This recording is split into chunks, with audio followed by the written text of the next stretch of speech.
there, Terry L. Fossum here once again. Thanks so much for joining me. Hey, let me ask you a question. What's the opposite of success? What's the opposite of success? Failure, right? And if you look in the dictionary for the antonym of success, well, you'll see failure. So it must be true. No, don't believe everything you read, even in the dictionary, because I'm here to tell you that the opposite of success is not failure. In fact, I'm here to tell you that the precursor to success is failure. I personally believe that failure comes right before success every single time. In fact, I'll tell you, if you're not failing, you're absolutely not succeeding. If you are failing, you are succeeding. I know that sounds a little bit weird, but the truth is every single person who has succeeded at anything significant in the history of mankind has failed many, many, many times. Every single person. Listen, the path to success is failure. So if you're failing and failing and failing and failing, I don't want you to be discouraged. In fact, I want you to be encouraged. Yes, I'm failing. That means I'm on the right path. I'm on the path to success. Sound crazy? I know. But it's not. In fact, let me tell you a story. If you think I'm a little crazy from some of the stuff that I've done, my brother Mike, he's even crazier, okay? Now, understand, he came from the same background as me, which you probably already know about. We were raised in the poorest city in the entire United States of America, surrounded by gangs and drugs. Our father was killed when I was in high school. Before he died, one of the neighbors came up to him and said, I just want to make sure you understand something. Not a single one of your boys will ever grow up to be anything. And that, of course, includes Mike. But he got this crazy idea. And I need to tell you, before I go on, not every story has a happy ending. But we can learn from it. Is that okay? Not every story has a happy ending, but we can learn from it. Okay. See, Mike decided he wanted to be, you ready for this? An astronaut. We don't have astronauts from my hometown, okay? Especially not from my family. But Mike gets this crazy idea, and he actually goes for it. Yeah, him and several thousand other people. But guess what? No, he didn't make it. Nope, not at all. He did not make it. Absolutely not. So now Mike understands he's not going to be an astronaut, all right? No, he didn't. He went for it again.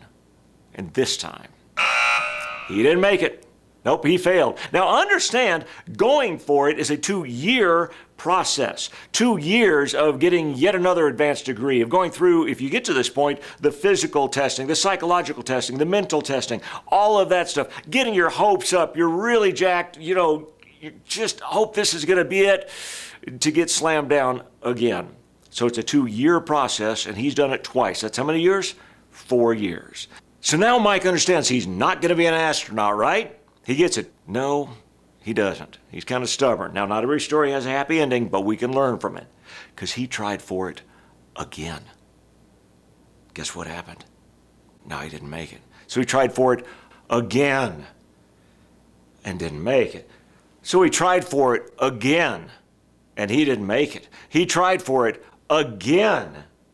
He didn't make. How many years is that? If you've been counting, that's 12 years of failure. 12 years of getting your hopes up, excited. Maybe this will be the time. Praying, blood, sweat, and tears to get slammed down again. This time, it got worse. Because his friend across the street, who had been trying for it not nearly as many times as Mike, made it. And Mike didn't. Party going on across the street. Mike doesn't really want to hear it. It got a lot worse when Mike's boss at NASA, he's working for NASA at the time, called him into his office and said, Mike, you understand now, right? You're not going to be an astronaut. We've been trying to tell you for 12 years that you don't cut the mustard. You're not good enough. You're not going to grow up to be an astronaut. It's not going to happen. In fact, it's no longer improbable. It's now impossible because we don't accept astronauts at your age. You're too old. The window is closed. It can't happen. Believe it or not, it got even worse than that.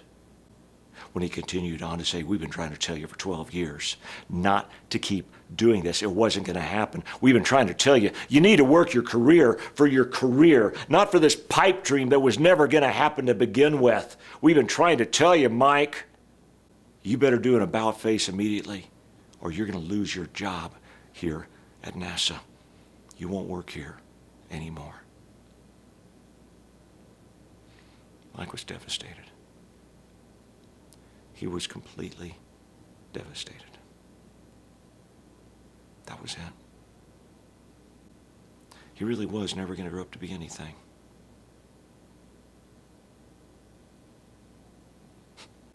Not every story has a happy ending, but we can learn from it. And when I found out that Mike was going for it again, even though it was no longer even possible, it wasn't going to happen, it couldn't happen, but that wasn't going to stop him. He went for it anyway. When I found that out, I called him up and said, Mike, I need to make sure you understand something. I don't care. I don't care.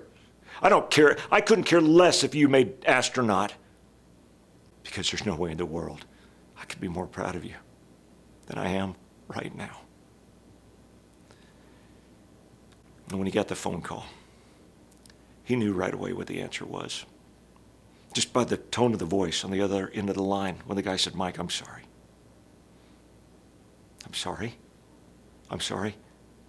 14 years of blood, sweat, and tears. 14 years going after this one myopic goal, facing failure after failure after failure, getting his hopes up. Man, please, God, please let this be the time. Let it happen, to be shut down with 2 words. I'm sorry.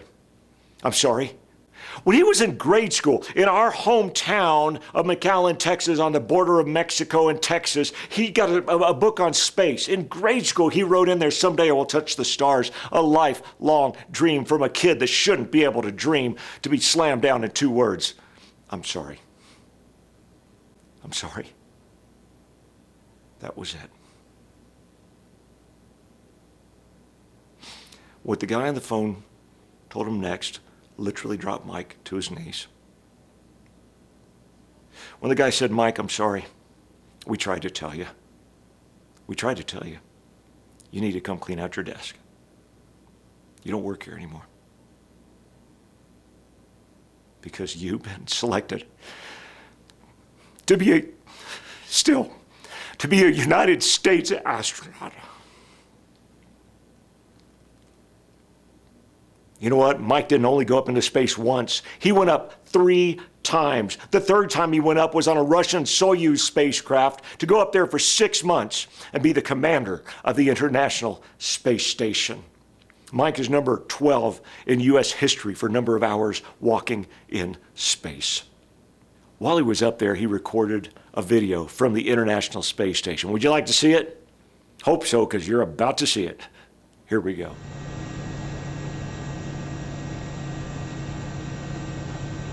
Hi, my name is Mike Fossum.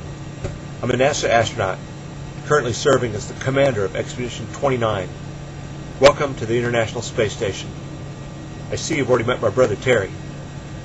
We grew up in one of the poorest parts of the country, a place where many people didn't even finish high school, much less go on for further education. I think the real problem was they didn't have a vision. They didn't have a vision for where they wanted to go, for who they wanted to be. They didn't have a dream. I had a dream. Growing up in the early days of the space program, I decided I wanted to be part of that. I wanted to fly in space too. A lot of people thought I was crazy. Almost everybody thought it was impossible. I didn't talk about it very much, but I didn't forget. And I continued to work throughout my school days and my jobs beyond, always with my eye on that target, always with my eye on the goal, reaching, finding a way every day to move a little bit closer to that, till it finally came true. I've flown 2 space shuttle missions, and now I'm living on the space station for 6 months. I really am living the dream. Trust me, if I can do this, you too can do anything that you set your mind on doing. You have to want it bad enough, and you have to be willing to work hard enough to make it come true. But you can also have a lot of fun along the way. What do you dream about? Do you dream about maybe floating your food in space and catching it in your mouth someday? You could make that happen too. Maybe I'll see you up here next. Good luck, and enjoy the adventure along the way. It's up to you, and you can make it happen.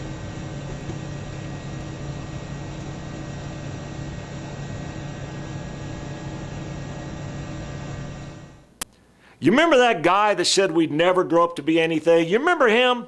We do too. We know who he is. He still lives in McAllen, Texas, and that's all right. It really is. It really is. But he's probably got to bite his tongue every day when he's watching TV, listening to the radio, sees something about Michael E. Fossum Middle School in McAllen, Texas. See, Mike failed over and over and over again, and that's why he succeeded. Each time he failed, he actually succeeded because he learned something from it each time, and he applied that knowledge and reapproached the same challenge from a different angle, with more experience, with more know-how. Instead of it wearing him down, listen to this. Instead of it wearing him down, it made him stronger. Muscle only grows by being torn down. Let me say that again because I want to make sure you're hearing this. Muscle only grows by being torn down. And there's story after story after story of this sort of thing. Did you know that Bill Gates was actually a failure? That's right. Bill Gates was a failure. He started a company called Trafo Data. Ever heard of it? No. And neither has anyone else. Well, one guy did, the guy who laughed Bill Gates and his partner Paul Allen, maybe you've heard of him, out of his office because the machine they were showing him didn't even work. Now, I take that back. Bill Gates was not a failure. He was absolutely not a failure. His product, listen, his product was a failure, but he was not. He didn't fail because he kept on going. If he would have given up on his business altogether and picked up a "will work for food" sign, then maybe. But that's not what Bill did, is it? He got up one more time, then he got knocked down.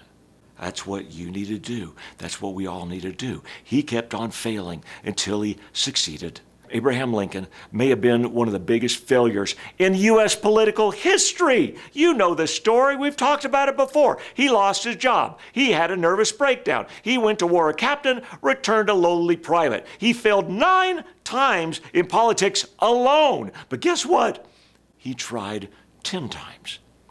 And that 10th time, that 10th try, made him one of the greatest presidents in the history of our country. Was Abraham Lincoln a failure? Hardly. He could have been, but he chose not to. He chose to get up one more time, then he was knocked down. Each one of those failures was a stepping stone to success. Let me say it again. You got to hear this. Every failure is a stepping stone to success.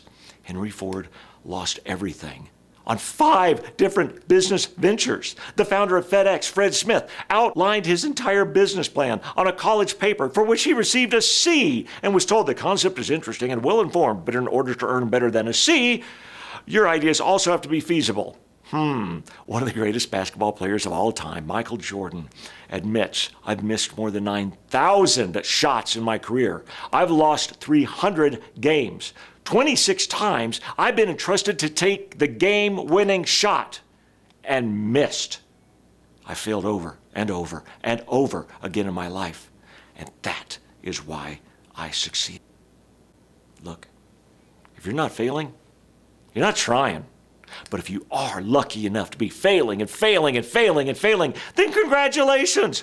Listen, you're on the same path that Abraham Lincoln took, and Bill Gates, and Henry Ford, and Fred Smith, and Michael Jackson, and Michael Fossum, and every other person who succeeded at anything great.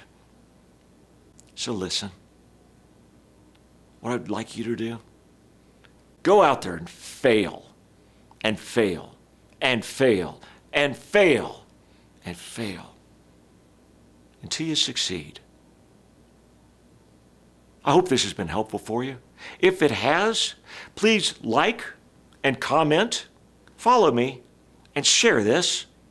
Odds are there's somebody out there that really, really needs to hear this right now.